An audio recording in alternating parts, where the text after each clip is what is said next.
বাংলাদেশ সীমান্তে এখন এমনই সতর্ক অবস্থান বিজিবি সদস্যদের। অনুপ্রবেশ ঠেকাতে আগের চেয়ে কয়েক গুণ বাড়ানো হয়েছে নজরদারি। বাংকারগুলোতে ভারী মেশিনগান নিয়ে চলছে সতর্ক পাহারা।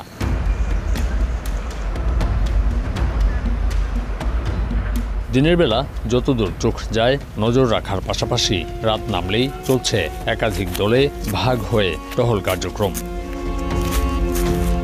সিলেট অঞ্চলের সীমান্ত এলাকাগুলো দিয়ে ভারতীয় যে কোনো ধরনের অনুপ্রবেশ রুখে দিতে বিজিবির এই হাই অ্যালার্ট।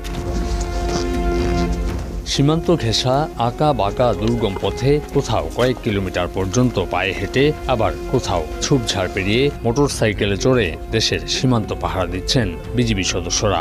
এর চেয়েও দুর্গম এলাকায় থেমে নেই পাহারা, আছে অত্যাধুনিক যান্ত্রিক সক্ষমতা এটিপি।